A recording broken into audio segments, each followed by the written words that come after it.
Okay, let's continue. तो last class हम discuss कर रहे थे हाइजेनबर्ग्स अनसर्टेनिटी प्रिंसिपल। ठीक है, so last class we were discussing Heisenberg's uncertainty principle. In this case, we had discussed that it is impossible to simultaneously and accurately, ठीक है, it is impossible to simultaneously and accurately determine the position and momentum of an electron. ठीक है, इसका equation क्या आया था, delta x into delta p is greater than equal to h by 4 pi. ठीक है, अब यहाँ पे क्या है कि अगर आप सपोज करो डेल्टा एक्स को लिखते हो greater than H by 4 pi delta p is uncertainty. अगर ये एक्यूरेट होता जाएगा तो फिर ये जो है कम एक्यूरेट होता रहेगा. ठीक है, या फिर similarly delta p greater than equal to h by 4 pi delta x, अगर ये एक्यूरेट होता जाएगा तो ये वैल्यू जो है ये और भी लेस एक्यूरेट होता रहेगा. ठीक है, so which is why both of these cannot be determined simultaneously. Obviously again this is only valid for microscopic particles only. ठीक है, जैसे कि हमने लास्ट क्लास में या डेफिनेशन में हमने इलेक्ट्रॉन ही लिखा था. ठीक है, but this is valid for all microscopic particles. Is this clear? ठीक है, so let's take a couple more examples.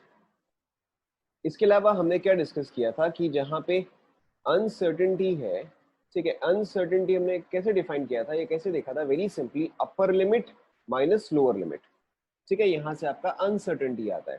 For example, ठीक है, for example if let's say a motorcycle, ठीक है, और a bike is going at a speed of let's say between 60 kilometre per hour, ठीक है, to 80 kilometre per hour. ठीक है, तो फिर इसका अनसर्टेनिटी कितना आएगा बताओ? करेक्ट, इसका जो अनसर्टेनिटी आएगा that will be 20 kilometre per hour. ठीक है, लेट्स टेक अनदर. ठीक है, अब ये चीज आपने कई बार देखा ही होगा. सपोज करो कि किसी भी चीज का लेंथ जो है, ठीक है, let's say the length is 20 plus minus 1 metre. ठीक है, the length is 20 plus minus 1 metre. तो वैसे केस में अनसर्टेनिटी क्या आएगा बताओ? ठीक है, अब this is a very common example. So यहाँ पे अगर 20 प्लस माइनस 1 मीटर है यानी कि इसका लोअर वैल्यू क्या होगा? करेक्ट, इसका लोअर वैल्यू होगा 19 एंड इसका अपर वैल्यू क्या होगा? 21. ठीक है, अब देखो डिफरेंस क्या आया, डिफरेंस जो है वो आपका 2 आएगा. ठीक है, so this is a very common type of question. ठीक है, yes, uncertainty can be 99%, उससे कोई फर्क नहीं पड़ता है. uncertainty can be anything. ठीक है, it can also be 99.9. so anyways, यहाँ ध्यान दो.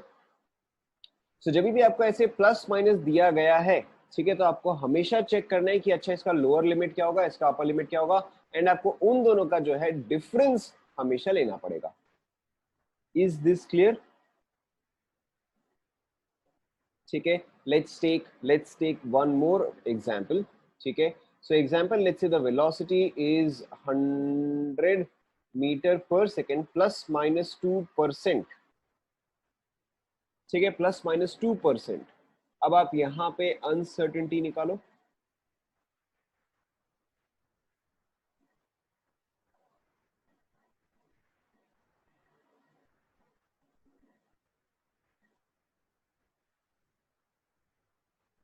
ठीक है, 100 का 2% कितना होगा? करेक्ट, 2. 100 का 2% जो है वो 2 होगा, तो फिर यहाँ पे लोअर लिमिट जो है वो आ गया 98, अपर लिमिट जो है वो आ गया 102. तो दोनों के बीच का डिफरेंस कितना आ गया? 4. Is this clear to everyone?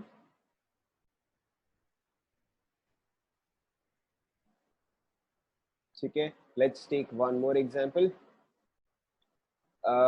let's say velocity is 20 metre per second plus minus 10%. ठीक है, यहाँ पे आप अनसर्टेनिटी निकालो.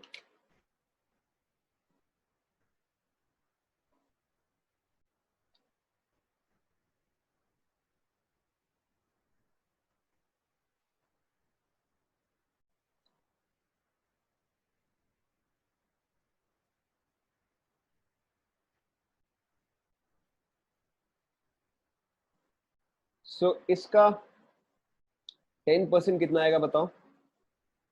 ओए 10%, इसका 10% जो है वो 2 आएगा, ठीक है, इसका 10% जो है वो 2 आएगा। तो अब इसका लोअर लिमिट क्या हो गया,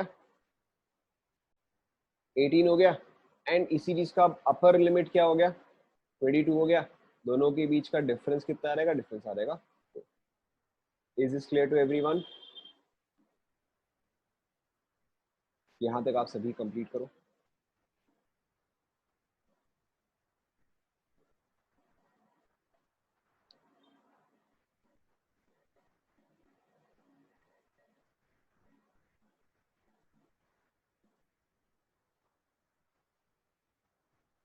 कौन सा पार्ट?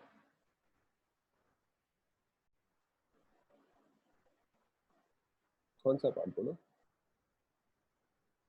अच्छा चलो मैं इसको लेबल कर देता हूँ, ठीक है। Let's say this is 1, this is 2, this is 3, this is 4। कौन सा पार्ट? 4। 4 में देखो सेम चीज ही है, 20 metre per second plus minus 10%, ठीक है। तो ऑब्वियसली 10% जो है वो तो इसी 20 मीटर पर सेकेंड का होगा, ठीक है। तो 20 का 10% कितना होगा, 2 होगा, ये सुनो।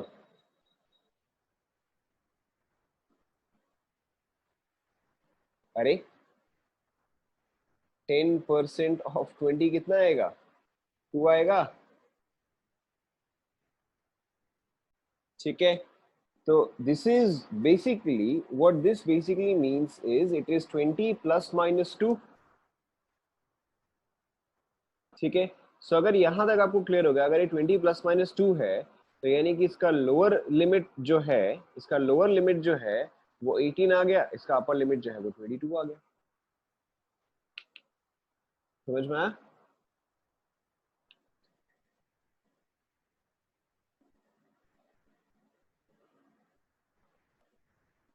एक ही बात हुआ ना।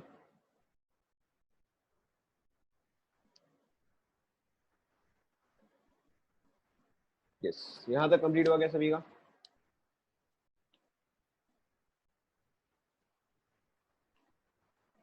ठीक है, एक और चीज आप लोगों ने हो सकता है स्टैंडर्ड 10 में पढ़ा होगा। आप लोगों ने स्टैंडर्ड 10 में जब डिवाइसेस या मेजरिंग डिवाइसेस पढ़ा होगा, वहां पे आपने एक और चीज पढ़ा होगा, एमएसआर। एमएसआर ही था ना, मिनिमम स्केल रीडिंग, यही था शायद, मिनिमम स्केल रीडिंग या मेन स्केल रीडिंग, ऐसे कुछ था,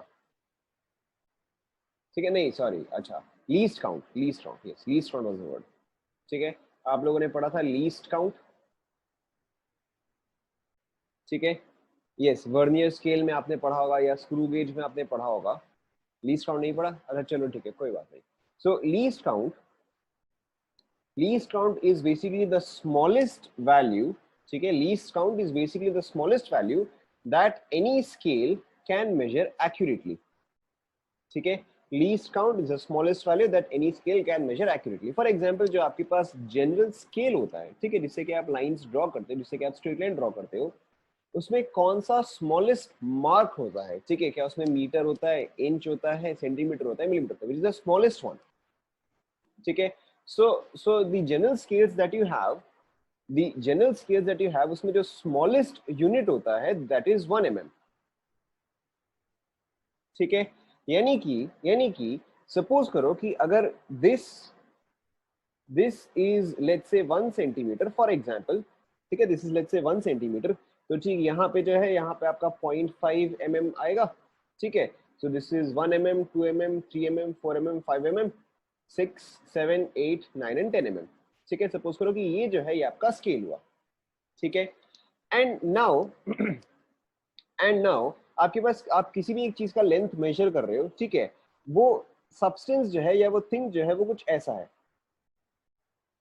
ठीक है। लेट्स से कि this has the length of this much, ठीक है, ध्यान दो, ध्यान दो, ठीक है। सो अब यहाँ पे इस ऑब्जेक्ट का लेंथ कितना आएगा बताओ, ठीक है। लेकिन आप यहाँ पे एक्यूरेटली क्या बता सकते हो कि, अब आप यहाँ पे ये बता सकते हो कि इस ऑब्जेक्ट का लेंथ जो है that is between 0.2 millimetre to 0.3 millimetre, ये सुनो, ठीक है, आप इतनी ही एक्यूरेसी से बता सकते हो।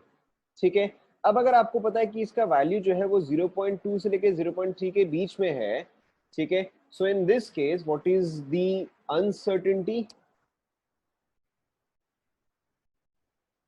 ठीक है, so in this case the uncertainty यानी कि ये वैल्यू जो है ये 0.2 से लेके 0.3 के बीच में कुछ भी हो सकता है। सॉरी सॉरी सॉरी, मैंने गलत बोला। This is from 2 millimetre to 3 millimetre, ये मैंने गलत बोला, इसे आप करेक्शन कर लो। ये सेंटीमीटर्स के लिए, तो यहाँ पे मिलीमीटर आएगा, ठीक है, करेक्शन कर लो। So this is between 2 millimetre to 3 millimetre, तो यानी कि यहाँ पे आपका अनसर्टेनिटी कितना आ जाएगा, 1 मिलीमीटर आ जाएगा। Is this clear? ठीक है, okay, let's take another example कि सपोज करो आपके पास एक वेइंग मशीन है, ठीक है, this is a weighing machine, मैंने ऐड कर दिया, ठीक है, now this is a weighing machine. Now this weighing machine has a characteristic कि ये जो है ये आपको हमेशा इवन नंबर्स में आपको वेट बताएगा। ठीक है, यानी कि अगर आपका वेट जो है दैट इज लेट्स से 51.5, तो ये जो है 52 वैल्यू बताएगा। ठीक है, अगर आपका वेट जो है दैट इज 50.5, तो ये जो है 50 बताएगा। लेट्स से कि this is a special weighing machine that only gives you answer in even numbers. ठीक है, and let's say that the value this has shown, ठीक है, let's say the value that this has shown is 48 kg, ठीक है, the value that this has shown is let's say 48 kg. now अब ये दिखा तो 48 रहा है, बट आपको पता है कि भाई ये जो है ये तो हमेशा इवन नंबर्स दिखाएगा। ठीक है, so what is the possible range? Obviously अब ये जो है ये 47 से लेके 49 के बीच में कुछ भी हो सकता है, ऐसा नो? ठीक है, अब क्योंकि ये मशीन ही ऐसे, तो मुझे तो कुछ भी आइडिया नहीं है, क्योंकि ये 47 से लेके 49 के बीच में कुछ भी वैल्यू हो सकता है। ठीक है, so this is my uncertainty. In this case the value of delta will be equal to 2 kg. Is this clear? ठीक है, अब देखो यहाँ पे इसका अनसर्टेनिटी कितना था, 1 मिलीमीटर, इसका लीस्ट काउंट भी कितना था, 1 मिलीमीटर। ठीक है, यहाँ पे देखो इसका लीस्ट काउंट कितना था, 2 kg, why because all even numbers, and यहाँ पे इसका अनसर्टेनिटी भी क्या आया, 2 kg. Is this clear? So uncertainty is same as error, uncertainty is same as least count, ठीक है, and uncertainty is same as upper limit minus lower limit. कौन सा वाला? ठीक है, this is 1, this is 2, कौन सा वाला?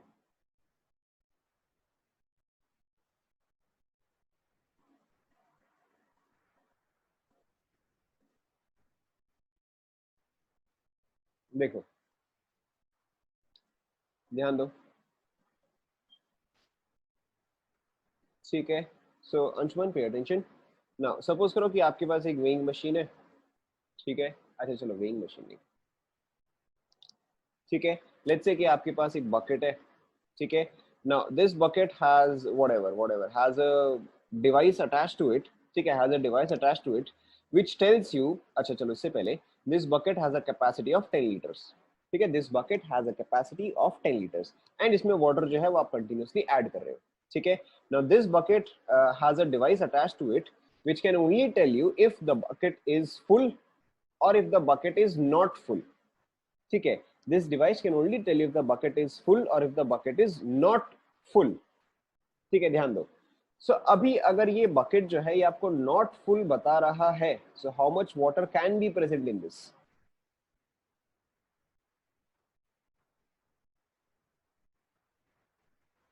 ठीक है, एनी वैल्यू बिटवीन 0 to 10, ऐसा नो? ठीक है, any value between 0 to 10, obviously less than 10, वो चीज अंडरस्टूड है, ठीक है, ऑब्वियसली अंडरस्टूड है, लेस देन 10, ठीक है, सो अगर वो आपको नॉट फुल बता रहा है, so any value between 0 to 10, ठीक है, so what is your uncertainty?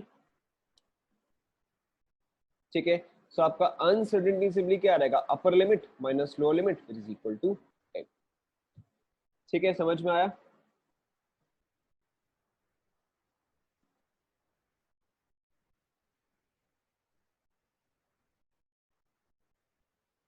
ठीक है, यहाँ पर भी आपका एग्जाम्पल एग्जैक्टली वैसा था, ऐसा कुछ खास एग्जाम्पल था नहीं, बस आपके समझने के लिए था। Is this clear? ठीक है, so let's try a question, let's try a question for example, ठीक है, चलो ये क्वेश्चन है, ये वाला आप ही ट्राई करो, ठीक है। अ पार्टिकल, ये वाला आप खुद ट्राई करो। A particle of mass 1 microgram, ठीक है, a particle of mass 1 microgram is moving with a velocity of 50 meter per second plus minus 2 meter per second, ठीक है। पॉइंट नंबर 1, मिली, माइक्रो जो है वो ऐसे होता है, अच्छा मैंने माइक्रोग्राम बोला क्या, नहीं, दिस इज मिलीग्राम, माइक्रो ऐसे होता है, ठीक है। First point, find delta we, second point, find delta x, try करो। अच्छा वैसे बेटर होगा मैं इसको चेंज कर दूं, ठीक है। I am changing this to 1 nanogram, ठीक है, I am changing this to 1 nanogram.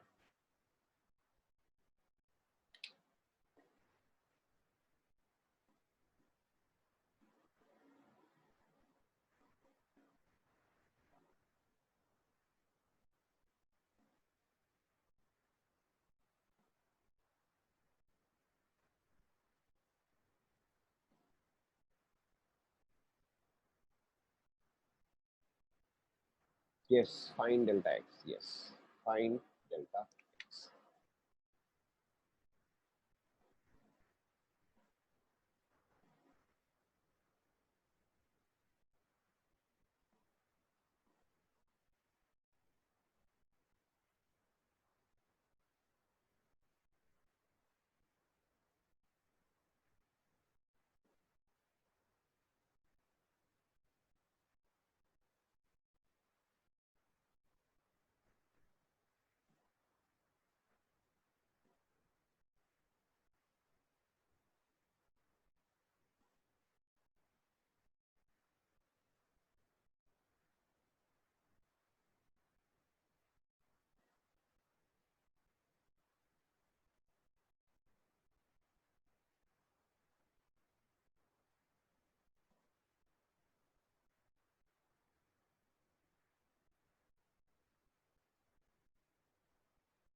Check करें,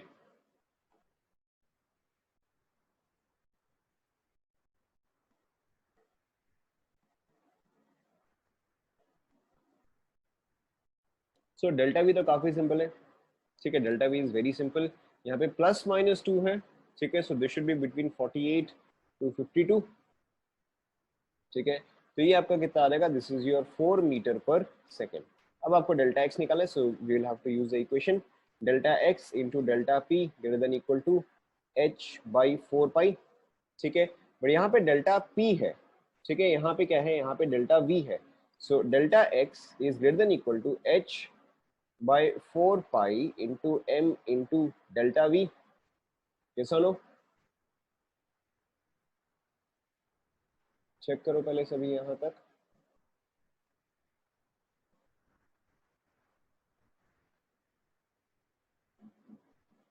ठीक है।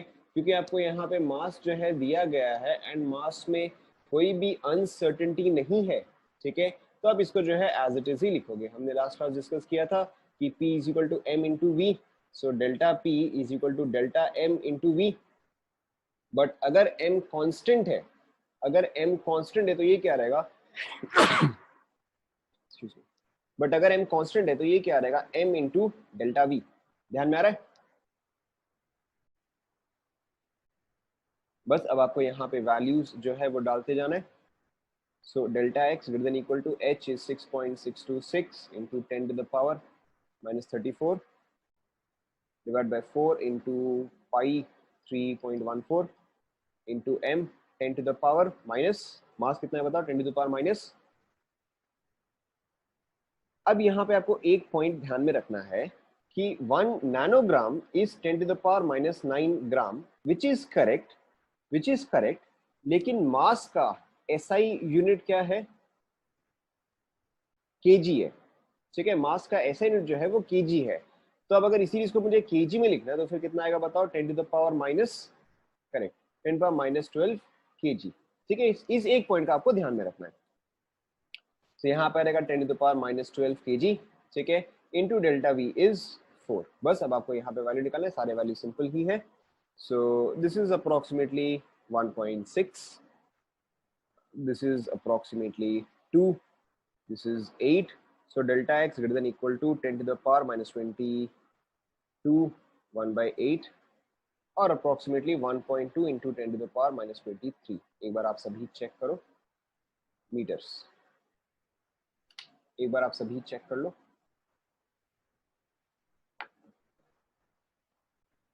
In this case mass is constant,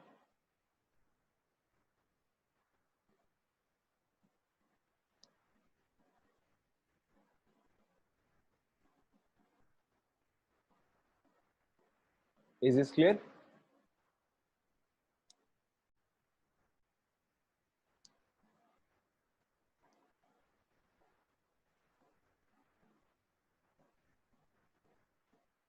ठीक है, so let's try one more।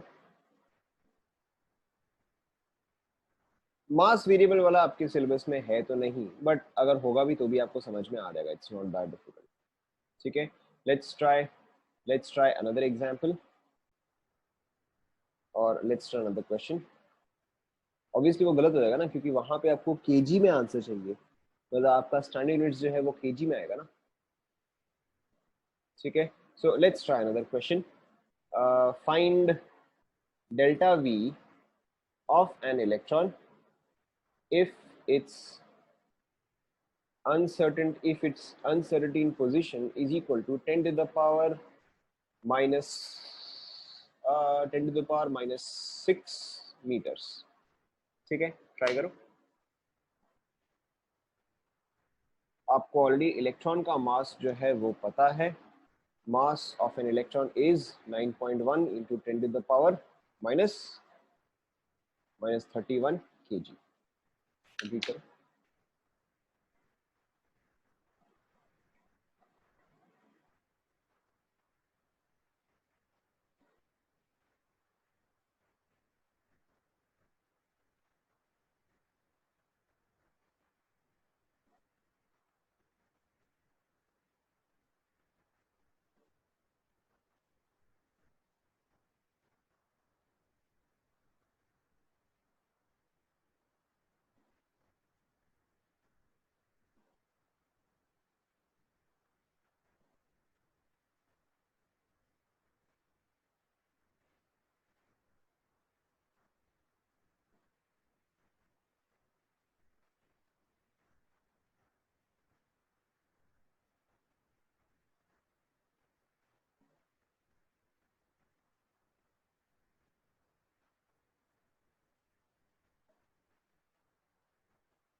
Check करें।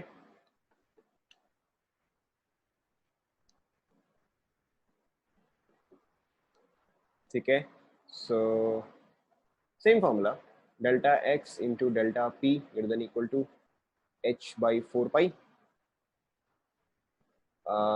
तो यहाँ पे आपका आ जाएगा, आपको क्या निकालना है, आपको डेल्टा वी निकालना है। So delta x into m delta v greater than equal to h by 4 pi delta v greater than equal to 6.626 into 10 to the power minus 34, 4 into 3.14 into delta x 10 to the power minus 6 into m 9.1 into 10 to the power minus 31। एक बार आप यहाँ तक check करो।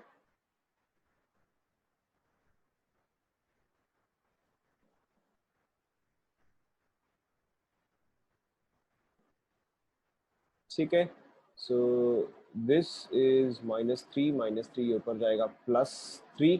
ठीक है, सो +3 this is 0.6, this is 12 1 by 20 into 10 to the power 3। ठीक है, सो ये आपका delta v greater than equal to 50 approximately. Check करो।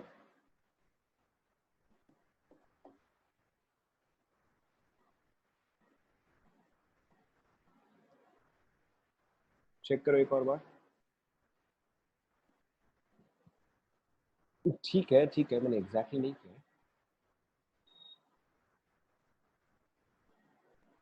ठीक है, मैंने इतना एग्जैक्टली नहीं किया। ठीक है, अगर आपका इसके आसपास आ रहा चलेगा।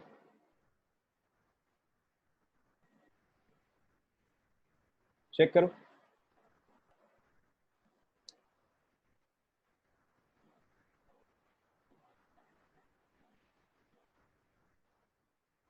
Is this clear?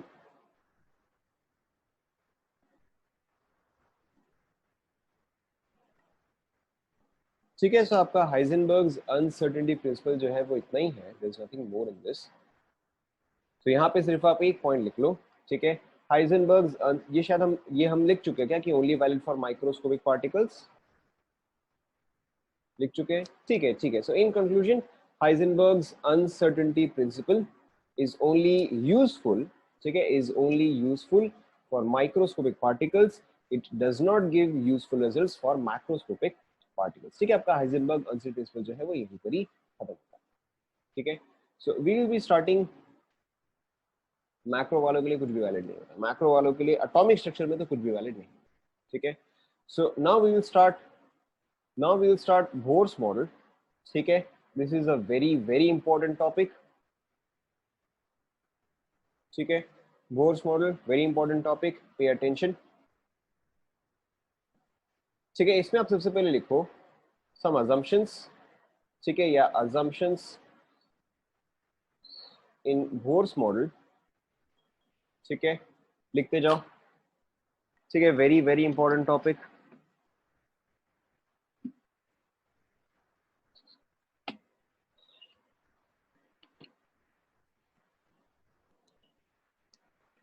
स्टार्ट करें? अभी नहीं, देखेंगे कुछ फिगर होगा तो देखेंगे, अभी नहीं।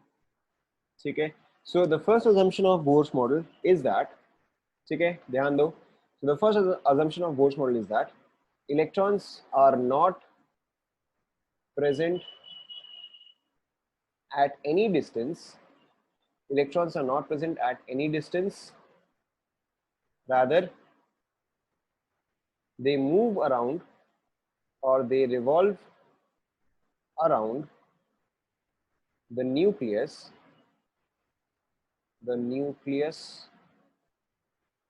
at fixed orbits or energy levels.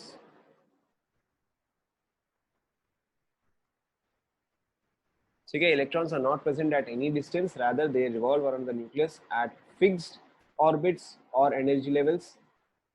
ठीक है, this is the first point. Second point,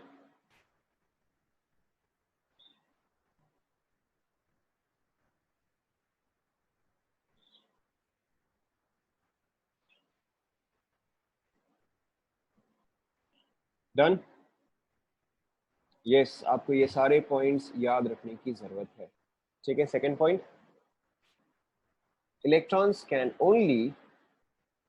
can only be present in those orbits. Electron can only be present in those orbits where its angular momentum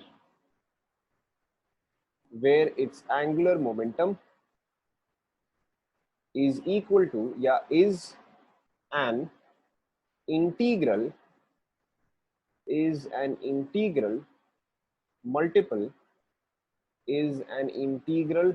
multiple of h by 2 pi.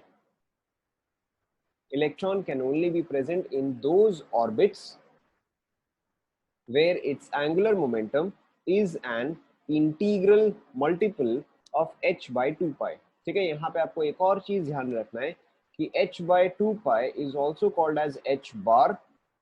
ठीक है, it is also called as h bar. ठीक है, and this is also called as Dirac h. ठीक है, बस आपको याद रखना है h bar और h by 2 pi is also called as Dirac h. ठीक है, इसके अलावा यहाँ पे एंगुलर मोमेंटम को हम लिखते हैं एज एम वी आर. ठीक है, अभी ये क्या चल रहा है डजंट मैटर, अभी के लिए आप सिर्फ लिखते जाओ. So M V R is equal to N H by 2 pi, where N angular momentum. Yes, angular momentum. ठीक है, M V R is equal to N H by 2 pi, where N is a natural number. ठीक है, N is a natural number. ठीक है, यानी कि n can be 1 2 3 4 and so on. लिखते जाओ.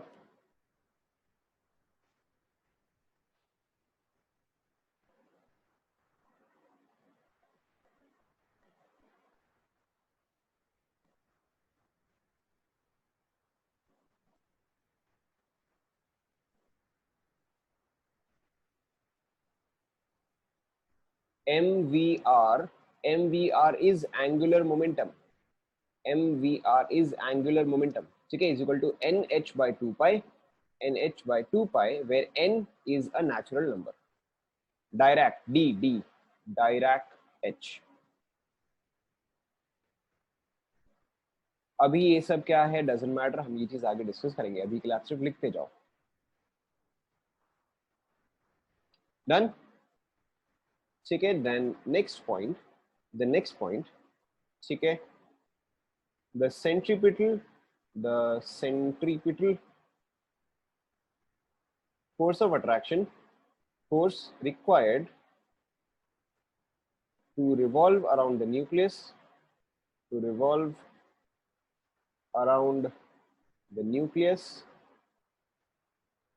the nucleus is provided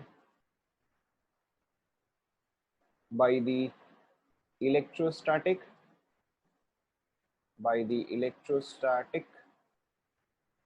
force of attraction between electrons and nucleus. ठीक है, this is between.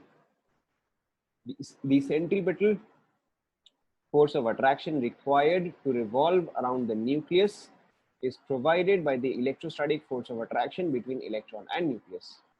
ठीक है, मुझे नहीं पता आपने ये पहले पढ़ा है कि नहीं पढ़ा है, लेकिन अगर कोई भी ऑब्जेक्ट अगर एक सर्कुलर पाथ में रिवॉल्व कर रहा है, ठीक है, कोई भी ऑब्जेक्ट अगर एक सर्कुलर पाथ में रिवॉल्व कर रहा है तो उसका एक्सेलरेशन हमेशा किस तरफ डायरेक्टेड होता है? करेक्ट, तो उसका एक्सेलरेशन जो है वो हमेशा टुवर्ड्स द सेंटर डायरेक्टेड होता है. ठीक है, अगर एक्सेलरेशन है यानी कि क्या होगा? फोर्स होगा. यस और नो? ठीक है, अगर एक्सेलरेशन है यानी कि फोर्स भी होना चाहिए. तो ये फोर्स कहां से आ रहा है? ठीक है, ये फोर्स कहां से आ रहा है?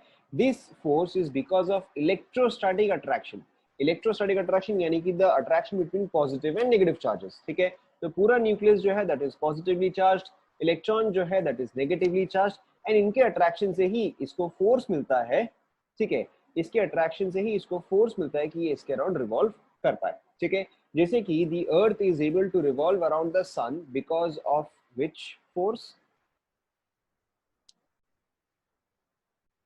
Because of gravity. ठीक है, exactly same चीज यहाँ पे. ठीक है, यहाँ तक आप कंप्लीट करो फटाफट।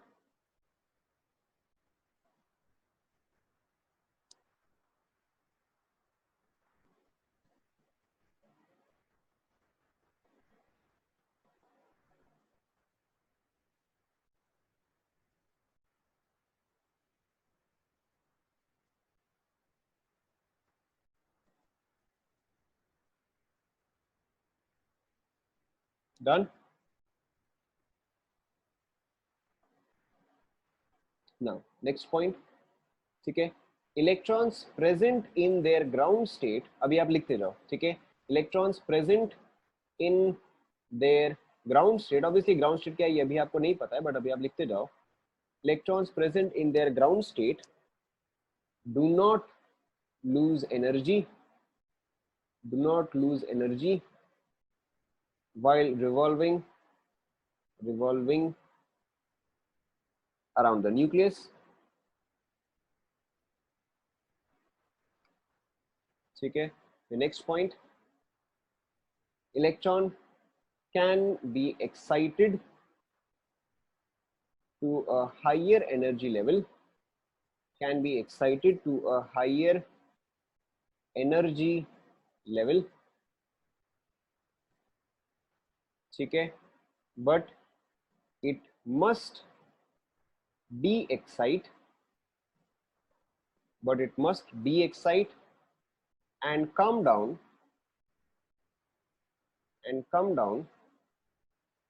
to a lower energy level or ground state within 10 to the power minus 8 seconds, ठीक है, फटाफट यहाँ तक आप कंप्लीट करो।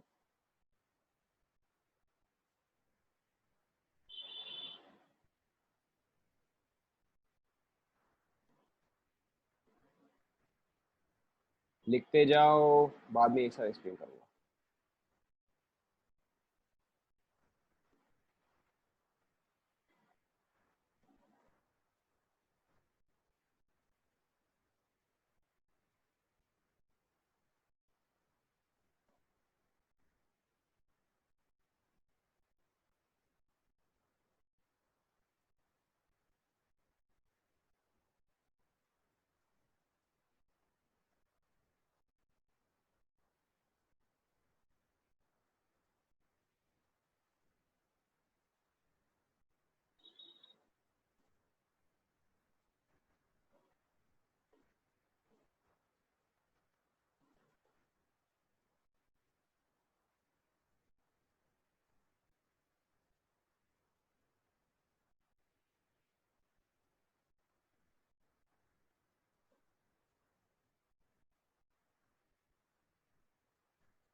डन।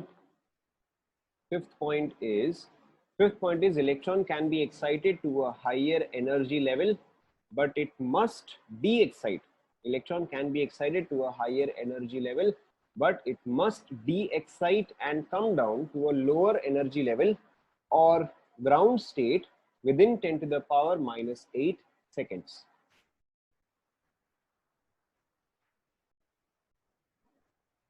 Is this done? यहाँ तक आप सभी ने लिख लिया?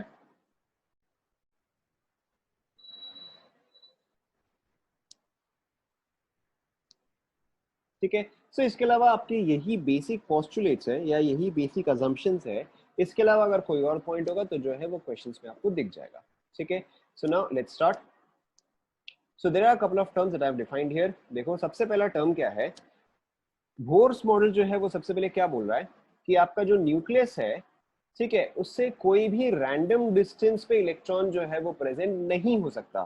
ठीक है, इट इज नॉट पॉसिबल कि इलेक्ट्रॉन जो है वो 5 मीटर पे हो या 10 मीटर पे हो या 20 मीटर पे हो या सो ऑन। ठीक है, उसके कुछ फिक्स्ड वैल्यूज है, ठीक है, उसके कुछ फिक्स्ड वैल्यूज है एंड इलेक्ट्रॉन जो है वो उस फिक्स्ड डिस्टेंस पे ही एग्जिस्ट कर सकता है, ठीक है। फॉर एग्जाम्पल अगर सपोज करो कि अगर ऐसा रूल होता कि electrons can only exist in even number of distances या एट इवन डिस्टेंसेस, ठीक है, तो क्या इलेक्ट्रॉन 1 मीटर पे एग्जिस्ट कर सकता? तो इलेक्ट्रॉन जो है वो 1 मीटर पे एग्जिस्ट नहीं कर सकता। क्या इलेक्ट्रॉन 2 मीटर पे एग्जिस्ट कर सकता? इलेक्ट्रॉन जो है वो 2 मीटर पे एग्जिस्ट कर सकता, ठीक है। Could the electron have existed at 3.5? 3.5 पे नहीं होता, ठीक है। Can the electron exist at 16? तो इलेक्ट्रॉन जो है वहां पे एग्जिस्ट कर सकता है। तो उसी तरह से बोर्स मॉडल क्या बोल रहा है कि any random value of distance is not possible, ठीक है। देयर आर सम रूल्स, ठीक है, there are some rules and according to those rules fixed होता है कि अच्छा इलेक्ट्रॉन जो है वो इस डिस्टेंस पे प्रेजेंट हो सकता है, फिर नेक्स्ट इलेक्ट्रॉन जो है वो इस डिस्टेंस पे प्रेजेंट हो सकता है, नेक्स्ट इलेक्ट्रॉन जो है वो इस डिस्टेंस पे एंड उसके बाद वाला इलेक्ट्रॉन जो है वो इस डिस्टेंस पे। समझ में आया सभी को? ठीक है। एंड अब वो इलेक्ट्रॉन जो है, ठीक है, अब उस इलेक्ट्रॉन के पास देखो दो प्रॉपर्टी हो गया, ठीक है। कौन सा दो प्रॉपर्टी हो गया? First of all that electron is present at some distance, ठीक है, this is the first property, the electron is present at some distance and second thing the electron is also revolving around the nucleus, ठीक है। सो उस electron के पास अब दो property हो गया। पहला बात तो it is distance from the nucleus, second part the velocity with which the electron is moving, yes और नो, ठीक है। अब बेसिकली ये दोनों भी कैसे फिक्स हुए? ये दोनों भी फिक्स हुए by using angular momentum thing, ठीक है। कहां गया? So an electron can only be present in those orbitals where its angular momentum, ठीक है। अब इसने एंगुलर मोमेंटम को भी फिक्स कर दिया है, is an integral multiple of nh/2π। कहने का मतलब आप ध्यान दो। अब यहाँ पे इसने क्या फिक्स किया? इसने यहाँ पे अब रेडियस भी फिक्स कर दिया एंड इसने यहाँ पे वेलोसिटी भी फिक्स कर दिया, ठीक है। सपोज करो कि ऐसा रूल है कि velocity into distance should be equal to, let's say velocity into distance should be equal to 12 for example कि ये जो है ये रूल है, ठीक है। तो क्या velocity is equal to 1 and distance is equal to r possible है? ठीक है, ये चीज पॉसिबल नहीं है, ठीक है। क्या velocity is equal to 2 and r is equal to 6 possible है? ठीक है, ये चीज पॉसिबल है, ठीक है। क्या velocity is equal to 24 and r is equal to 1 possible है? ठीक है, ये चीज पॉसिबल नहीं है। Velocity is equal to 24 and r is equal to half, ये चीज पॉसिबल है, ठीक है। So this is also possible. Sense आप सभी को समझ में आ रहा है? ठीक है। सो अब क्या हुआ कि अब आपका वेलोसिटी एंड r जो है वो भी आपका फिक्स हो गया, ठीक है। और the product of angular momentum, ठीक है, और angular momentum should be N integral multiple of nh/2π, ठीक है। बेसिकली यहाँ पे क्या है देखो, ये क्या बोला है, देखो यहाँ पे सारे वैल्यूज तो कांस्टेंट है, ध्यान दो h इज फिक्स्ड, h का वैल्यू तो फिक्स्ड है, ठीक है। Mass of an electron also fixed, yes और नो, ठीक है। पाई ऑल्सो फिक्स्ड एंड n का वैल्यू भी प्रैक्टिकली फिक्स ही है, क्योंकि n का वैल्यू क्या हो सकता है? 1 हो सकता है, 2 हो सकता है, 3 हो सकता है, 4 हो सकता है एंड सो ऑन, ठीक है। सो यहाँ पे the only two variables are velocity and distance, yes और नो, ठीक है, आर वेलोसिटी एंड डिस्टेंस। तो फिर अब आपको ये चीज क्या बोल रहा है कि अगर एक पर्टिकुलर डिस्टेंस है तो एक पर्टिकुलर वेलोसिटी ही पॉसिबल है, ठीक है। सेम डिस्टेंस पे दो वेलोसिटीज के वैल्यू जो है वो पॉसिबल नहीं है। Distance means radius. क्या ये सभी को समझ में आया? ठीक है, एन किस पे डिपेंड करेगा वो हम आगे डिस्कस करते हैं, बट यहां तक आपको समझ में आया? ठीक है। सो बेसिकली बोर्स मॉडल जो है, बोर्स मॉडल काफी चीजों को रेस्ट्रिक्ट करता है। बोर्स मॉडल बोलता है कि नहीं, ये चीज जो है वो यही पॉसिबल है, ये चीज जो है वो यही पॉसिबल है, ठीक है। एंगुलर मोमेंटम देखो, मोमेंटम बेसिकली क्या होता है? Momentum is m into v, ठीक है। Angular momentum is momentum about a point, ठीक है। ये चीज आप फिजिक्स में ज्यादा डिटेल में पढ़ोगे, जब आप रोटेशनल मोशन पढ़ोगे तो वहां पे आप ये चीज जो है ज्यादा डिटेल में पढ़ोगे, बट अभी के लिए आप ऐसे समझ लो, angular momentum is momentum about a point, ठीक है, बस इतना ही है, ठीक है। यहां तक सभी को क्लियर हुआ? ये वाला पॉइंट तो मैंने आपको बता ही दिया कि यहाँ पे न्यूक्लियस जो है that is positively charged, electrons जो है they are negatively charged, and the force for revolution, ठीक है, the force for revolution is provided by the electrostatic force of attraction. यहाँ तक तो सभी को क्लियर हुआ? ठीक है, now so for the next points for ground state and excited state, अब हम यहाँ पे आपका थोड़ा सा प्रीवियस नॉलेज यूज करेंगे। ठीक है, अगर सपोज करो मैं आपको बोलता हूँ सोडियम, ठीक है, तो सोडियम का कॉन्फ़िगरेशन क्या आएगा बताओ, जैसे 2 8 8 18 वैसे करके था, तो उसी तरह से सोडियम का कॉन्फ़िगरेशन क्या आएगा बताओ। राइट, सो सोडियम का कॉन्फ़िगरेशन इज 2 8 एंड 1, यस और नो? ठीक है, तो अगर सपोज करो ये एक सोडियम एटम ही रिप्रेजेंट करता है, लेट्स से फॉर एग्जांपल, ठीक है, तो यानी कि जो मेरा फर्स्ट शेल है, ठीक है, इसको हम शेल बोलते हैं, या जो फर्स्ट रिंग है या जो फर्स्ट ऑर्बिट है, इसमें कितने इलेक्ट्रॉन्स होने चाहिए? 2 इलेक्ट्रॉन्स होने चाहिए, ऐसा नो? ठीक है, फिर सेकंड वाले में कितने होने चाहिए? करेक्ट, सेकंड वाले में 8 होने चाहिए, ठीक है, एंड थर्ड वाले में कितने होने चाहिए? थर्ड वाले में होगा 1, ठीक है। Now let's label all of these electrons, let's say this is 1, this is 2, this is 3, this is 4 5 6 7 8 9 10 and 11, ठीक है। अब आप ध्यान दो, अब आप ध्यान दो, 11 इलेक्ट्रॉन का जो 11th इलेक्ट्रॉन है उसका नेचुरल पोजीशन कौन सा है? 1 2 3, 11th इलेक्ट्रॉन जो है उसका नेचुरल पोजीशन शेल 1 है, शेल 2 है या शेल 3 है?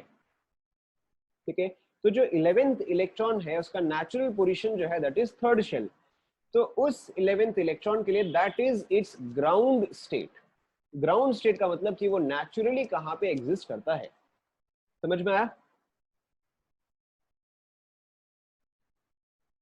ठीक है, अब देखो जो सेकंड इलेक्ट्रॉन है, ठीक है, इलेक्ट्रॉन नंबर 2, उसका ग्राउंड स्टेट क्या है? ठीक है, वेरी सिंपल, उसका ग्राउंड स्टेट जो है वो फर्स्ट शेल आएगा, ऐसा नो? अभी नहीं, अभी नहीं, अभी इसका नेचुरल पोजीशन क्या है? ठीक है, नाउ जो फिफ्थ इलेक्ट्रॉन है, ठीक है, इलेक्ट्रॉन नंबर 5, उसका नेचुरल पोजीशन क्या है या उसका ग्राउंड स्टेट क्या है? उसका ग्राउंड स्टेट इज 2। क्या अब ये सभी को समझ में आया? ठीक है, सभी को ग्राउंड स्टेट समझ में आया? Okay, so now let's rather take the example of, let's take the example of hydrogen and helium. ठीक है, सो हाइड्रोजन के लिए let's say this is your nucleus, ठीक है, this is first shell, second shell, third shell, fourth shell and so on. ठीक है, helium के लिए भी जरूरत नहीं है वो लिखना, ठीक है, हीलियम के लिए भी आप इमेजिन कर सकते हो this is nucleus, first shell, second shell, third shell, fourth shell and so on. ठीक है, हाइड्रोजन का कॉन्फ़िगरेशन क्या आएगा बताओ? करेक्ट, हाइड्रोजन का तो एक ही कॉन्फ़िगरेशन है 1, तो हाइड्रोजन का इलेक्ट्रॉन जो है वो यहाँ पे प्रेजेंट होगा, ठीक है।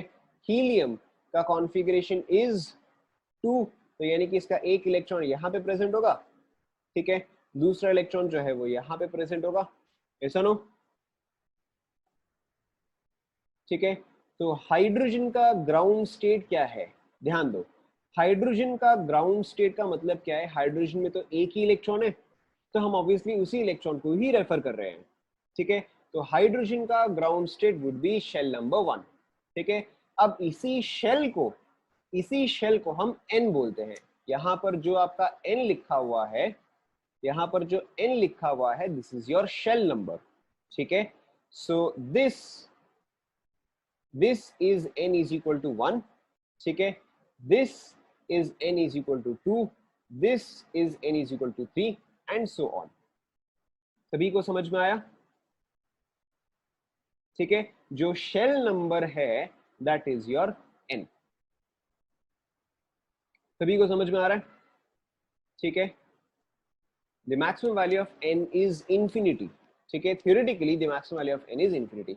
सो अब अगर आप यहाँ पे देखोगे, अब आप n के हिसाब से आंसर दो, ठीक है, अब आप n के हिसाब से आंसर दो। So in case of hydrogen, yes, नहीं नहीं नहीं नहीं नहीं, the shell number is n number, shell number is n number, ground state is की कौन सा n में वो नेचुरली होगा। हाँ, ग्राउंड स्टेट का मतलब कि वो कहाँ पे प्रेजेंट है नेचुरली, वो कहाँ पे प्रेजेंट होना चाहता है, ठीक है।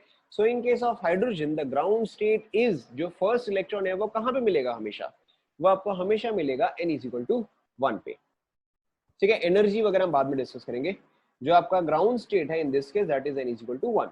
ठीक है, in this case the ground state is, दोनों इलेक्ट्रॉन कहां पर है, 1 पे ही है। So in this case the ground state is also equal to 1। समझ में आ रहा है? ठीक है, so let's take another example. Suppose करो कि मैंने आपको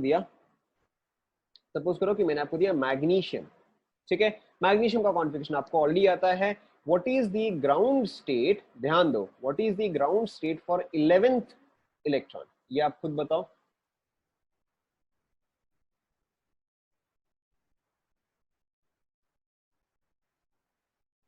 ठीक है, ये आप सभी को समझ में आ गया होगा। मैग्नीशियम का कॉन्फ़िगरेशन इज 2 8 एंड 2।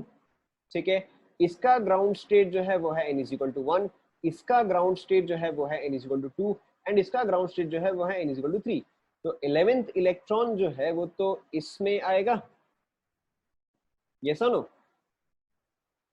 ठीक है, तो इसका ग्राउंड स्टेट क्या आ गया, n इज इक्वल टू 3। क्या सभी को समझ में आ रहा है? Let's take another example. अगर आपको दिया जाए कैल्शियम, ठीक है, what is the ground state, for 5th electron.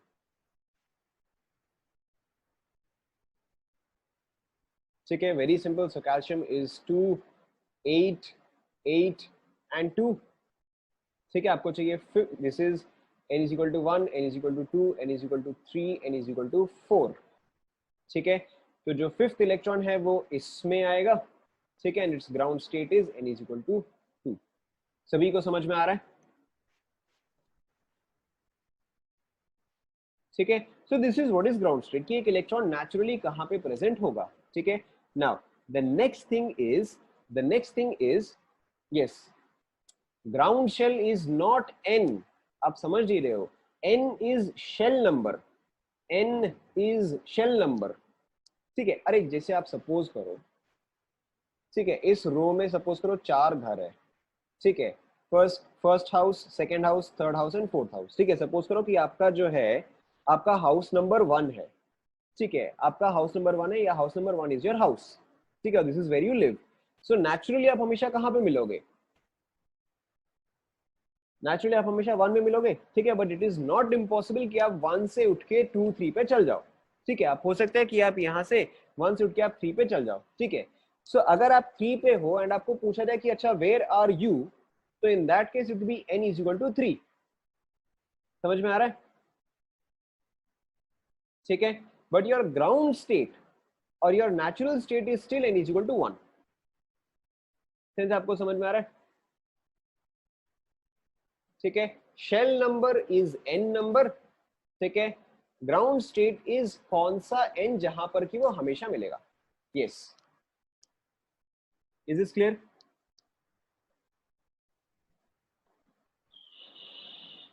आप एग्जाम्पल देखो, आप आगे एग्जाम्पल देखो, आपको समझ में आ जाएगा। ठीक है, सो देखो, ध्यान दो। सो सेम चीज अगर यहाँ पे आपका न्यूक्लियस हुआ, ठीक है, यहाँ पे अगर आपका न्यूक्लियस हुआ, so this is n is equal to 1। ठीक है, the next one is n is equal to 2।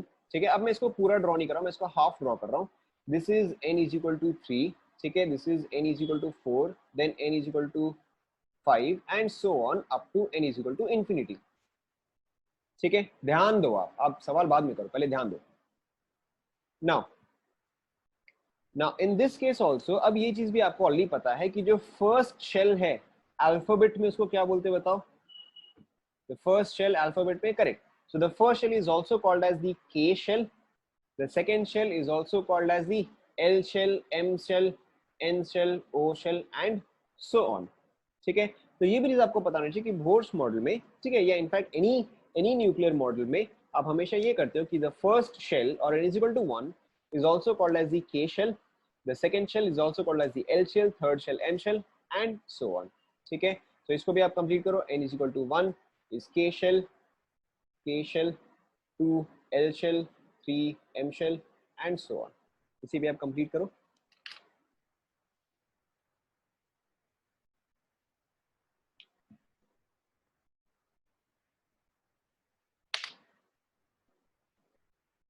Done,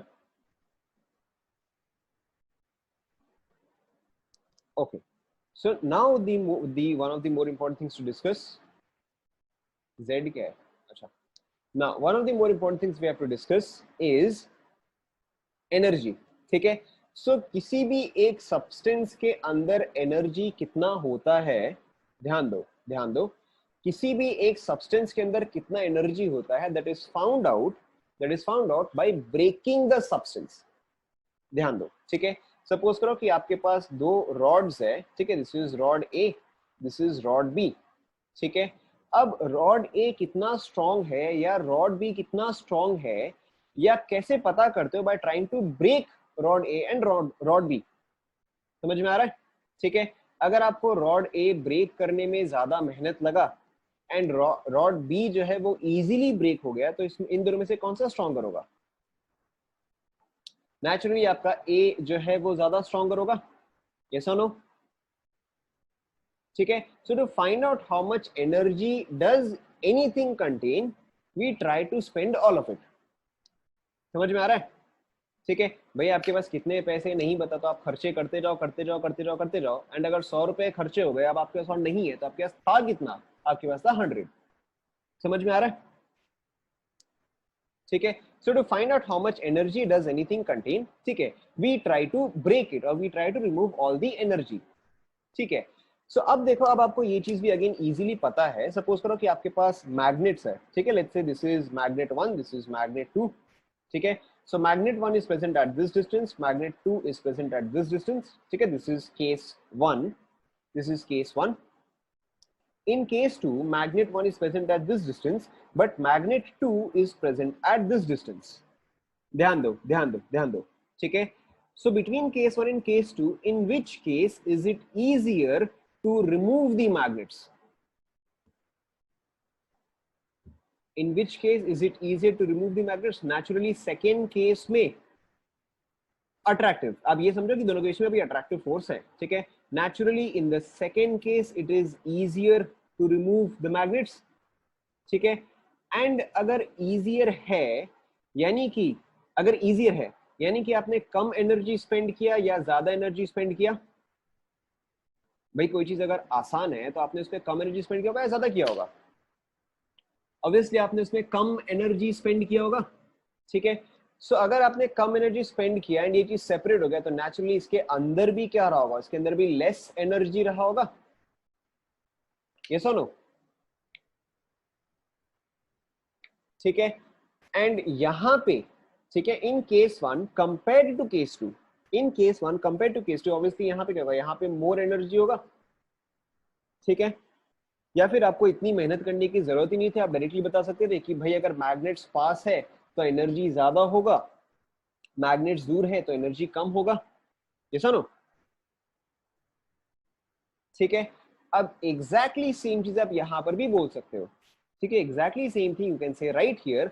So if an electron is present in n is equal to 1, or if an electron is present in the K shell, is its attractive force large or small?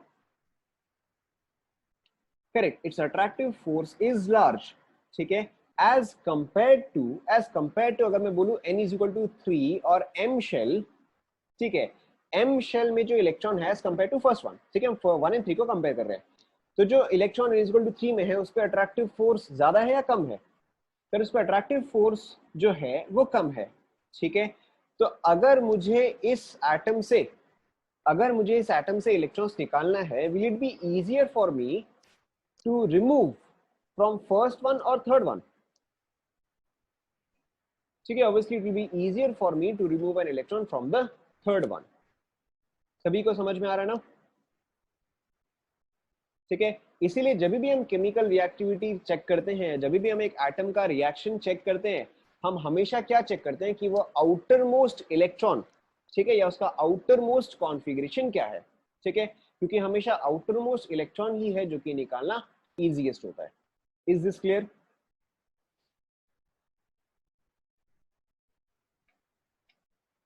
Is this clear? ठीक है. So now we have a couple of derivations to do, ठीक है. ये derivation आपको 100% समझ में आए ऐसा जरूरी नहीं है, ठीक है। Still then we have to do this, ठीक है। So let's start a derivation, ठीक है। मैं आपको कुछ पॉइंट्स बताता हूँ, आप कर सकते हो, don't worry. So the first point is हमने एक वहां पे अजम्पशन लिखा कि angular momentum is an integral multiple of nh/2 yes और नो, ठीक है। So we have written one point angular momentum mvr is equal to nh/2, ठीक है, where n is your shell number. अभी के लिए हम इसको एज अ वेरिएबल ही रखते हैं, ठीक है। सेकेंड थिंग, ठीक है, second thing, the centripetal force is provided bye the centripetal force is provided by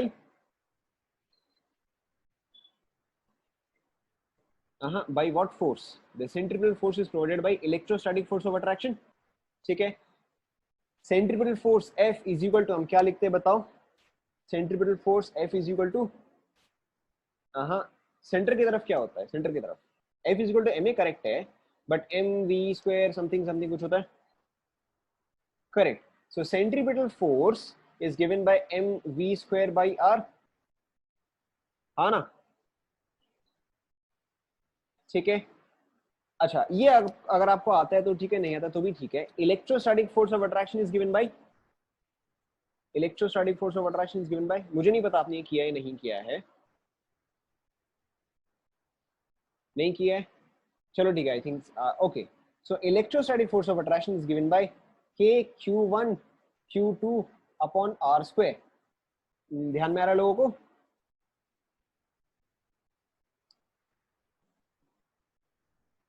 ठीक है। सो दिस इज, कोई बात नहीं, कोई बात नहीं, ठीक है। So this is your angular momentum वाला पॉइंट, ठीक है, this is your angular momentum point and this is your centripetal force, ठीक है। Gm1m2/r² वो जो है वो ग्रेविटी के लिए है, बट एनीवेज आपको ये पॉइंट क्लियर हुआ क्या यहां तक? Okay, so now we are going to make a couple of changes here. So यहाँ पे देखो Q1 Q2 are charge 1 and charge 2, ठीक है। अब अगर सपोज करो मेरे पास जो एटम है, ठीक है, उसके पास number of protons is let's say Z, नहीं H is not direct H, H bar is direct H, यहाँ पे आपको H बार नहीं दिया गया है, ठीक है। नाउ ध्यान दो, ध्यान दो, ठीक है। So here we are assuming, here we are assuming single electron species, single electron species यानी कि जिसके पास की एक ही इलेक्ट्रॉन है, ठीक है, यानी कि जैसे कि हाइड्रोजन, हाइड्रोजन के पास जो है एक ही इलेक्ट्रॉन है, ठीक है। So here we are going to assume single electron species, however number of protons can be more, number of protons जो है वो एक से ज्यादा हो सकता है। So let us imagine the number of protons is Z by Z, क्योंकि जब आप कोई भी एटम रिप्रेजेंट करते हो तो Z क्या रिप्रेजेंट करता है? नंबर ऑफ प्रोटॉन्स, यस और नो, ठीक है। So number of protons is Z, the number of electrons is only 1. Now Q1 is total positive charge, Q2 is total negative charge, ध्यान दो, Q1 is total positive charge, Q2 is total negative charge, ठीक है। सो Q1 अगर nucleus हुआ तो ये क्या हो जाएगा? KZ into E, क्यों? क्योंकि Z number of protons and हर एक पे चार्ज कितना? E, यस और नो। न्यूक्लियस पे चार्ज कितना आएगा? न्यूक्लियस पे चार्ज कितना आएगा? Number of protons into charge on each proton, number of protons is Z, charge on each proton is same as electron, ठीक है। Now charge on electron is only E, yes और no, ठीक है, divided by यहाँ पे क्या आ जाएगा? Are square. So basically what you have is mv square by R is equal to kz is equal to, यहाँ पे e देखो कॉमन है, so kz e square by R square. Check करो, z इंटू ई इसलिए क्योंकि हमें ये derivation करना है, ठीक है। For the derivation part this part is important, correct. Number of protons into charge is equal to charge on the nucleus, ठीक है। यहाँ पे चाहे तो आप मेंशन कर सकते हो z into E is equal to charge on nucleus,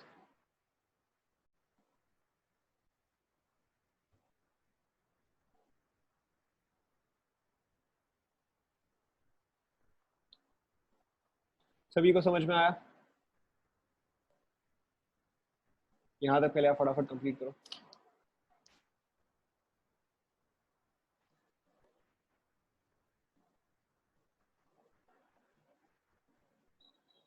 second ई, ठीक है, this one stands for charge on electron. यहाँ पे हम साइन नहीं दे रहे क्योंकि हमें पता है अट्रैक्टिव फोर्स है, ठीक है, तो इसलिए और साइन देने की जरूरत नहीं है। एक पॉजिटिव एक नेगेटिव अट्रैक्टिव फोर्स है तो हमें और साइन देने की जरूरत नहीं है, ठीक है। The second charge Q1 is nucleus, the second one is electron, क्योंकि हम न्यूक्लियस एंड इलेक्ट्रॉन के बीच में अट्रैक्शन निकाल रहे हैं। यहां तक आप सभी का कंप्लीट हुआ गया फटाफट? Okay, so now we have first equation mvr is equal to nh by 2 pi, and the second equation mv square by r, mv square by r is equal to kz e square by r square। देखो ये दो equation है हमारे पास। Now in this equation we have only two variables, ध्यान दो ध्यान दो, in these equations we have only two variables।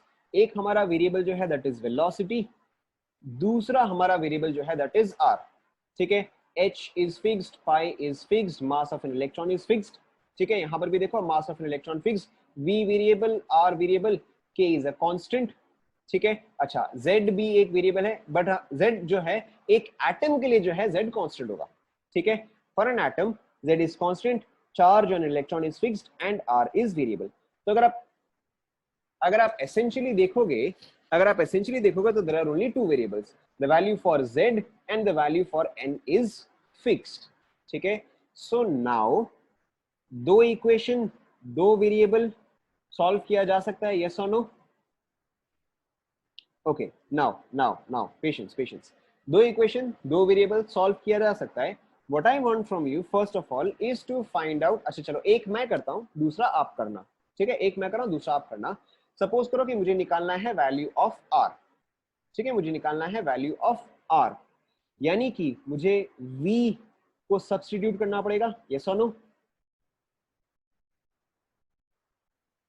ठीक है, दो वैल्यू है। अगर आपको तो लीनियर इक्वेशन तो सॉल्व करना आता ही है। अगर आपके पास 5x plus 3y is equal to 4 होता है and 2x plus 8y is equal to 9 होता है, तो आपको तो लीनियर इक्वेशन सॉल्व करना आता ही है। ये सुनो, आप क्या करते हो, आप कोई भी एक चीज को दूसरे में सब्स्टिट्यूट करते हो। तो यहाँ पर भी exactly same, if I want to find out the value of r I have to substitute v। तो लेट्स से अगर मैं यहाँ से v का वैल्यू देखूं तो v का वैल्यू क्या आएगा, nh bye 2 pi M are, ये सुनो, ठीक है। अब इस v को मैं यहाँ पे सब्स्टिट्यूट करूंगा, ये सुनो, ठीक है। आप सब्स्टिट्यूट करो, अब आप सब्स्टिट्यूट करो, r का वैल्यू निकालो, ठीक है। Substitute and find out the value of r, try करो फटाफट।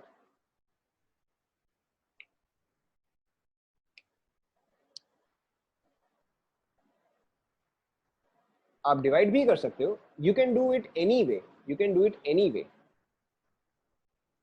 ठीक है। मैंने बस आपको एक मेथड बता दिया ताकि आप कंफ्यूज ना हो, you can do it any way.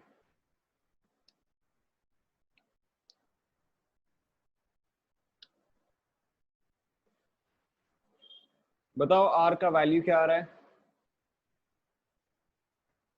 ठीक है। थोड़ा कॉम्प्लिकेटेड सा आएगा, क्या आएगा बताओ। अब उसको वेरिएबल में ही रखना, ठीक है, अब उसको वेरिएबल में ही रखना।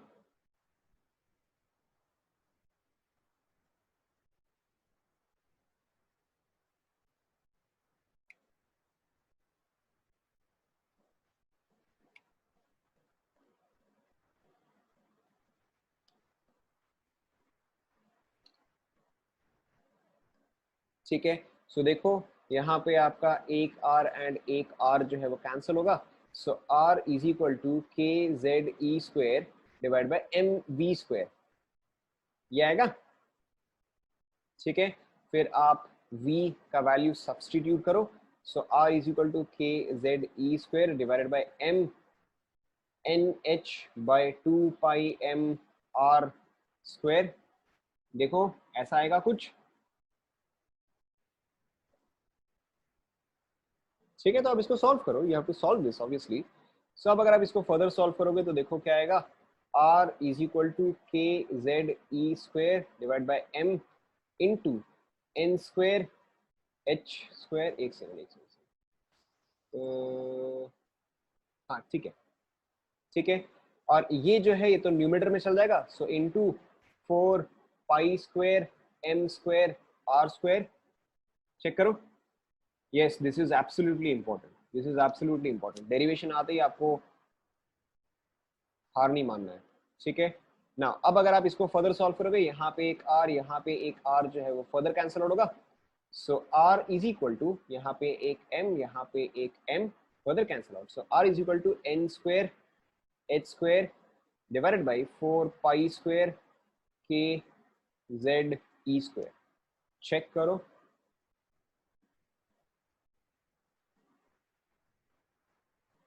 अच्छा एक एम छूट गया, यहाँ पे एक एम आएगा।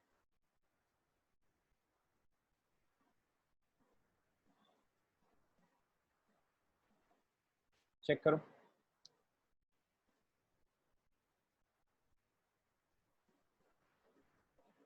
पाई square, yes you are right.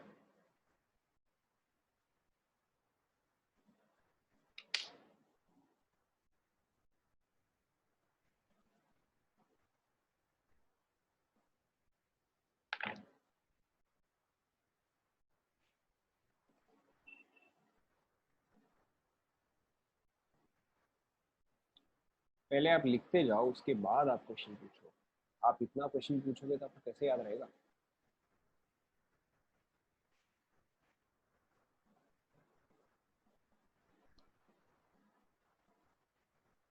Yes this is to find distance और रेडियस। देखो आपका कुछ ऐसा एक्सप्रेशन आया, ठीक है। अब इस एक्सप्रेशन में देखो, h is fixed, pi is fixed, m is fixed, k is fixed, e square is fixed, the only variables are n and z। ठीक है, the only variables are n यानी कि शेल नंबर, ठीक है, and z। Obviously first shell का distance जो है वो अलग होगा, सेकेंड शेल का डिस्टेंस जो है वो अलग होगा, थर्ड शेल का डिस्टेंस जो है वो अलग होगा, ठीक है। इन एडिशन z, अगर हाइड्रोजन है तो अट्रैक्टिव फोर्स अलग होगा, तो क्लोजर होना चाहिए। अगर हीलियम है तो अट्रैक्टिव फोर्स और ज्यादा होगा, तो और भी क्लोजर होना चाहिए, ठीक है। So in this case all of these values are fixed, only this is variable. So आप इसी चीज को एसेंशियली कैसे लिखते हो, as r is equal to r nought n square by z, और r is equal to a nought n square by z, ठीक है। वेर r नॉट और a nought is called as Bohr's radius, ठीक है। And इसका value आपको याद रखना है, this is equal to 0.529 angstrom, ठीक है, आर नॉट या ए नॉट का वैल्यू। तो आपको ये पूरा एक्सप्रेशन जो है वो याद नहीं रखना है, ठीक है। आपको डेरिवेशन पता होना चाहिए कि हुआ कैसे इन दोनों स्टेप से, ठीक है। अगर आपको इतना याद है तो आप ये बाकी का इजीली निकाल सकते हो, ठीक है। आपको एसेंशियली याद क्या रखना है कि r इज इक्वल टू 0.529, ठीक है, N square by Z angstrom. ये वैल्यू तो याद रह सकता है, यस और नो, ठीक है। आपको ये वाला वैल्यू जो है याद रखना है। अगर आपको ये चीज याद हो जाता है बहुत बढ़िया, ठीक है, अगर आपको ये चीज याद हो जाता है बहुत बढ़िया, but otherwise rarely he question आता है। एंड अगर आ भी गया तो भी देखो 2 स्टेप का ही डेरिवेशन है, ठीक है, आप इजीली इसका वैल्यू जो है निकाल सकते हो। So what you have to remember is this one, ये आपको याद करना ही करना है। Is this clear?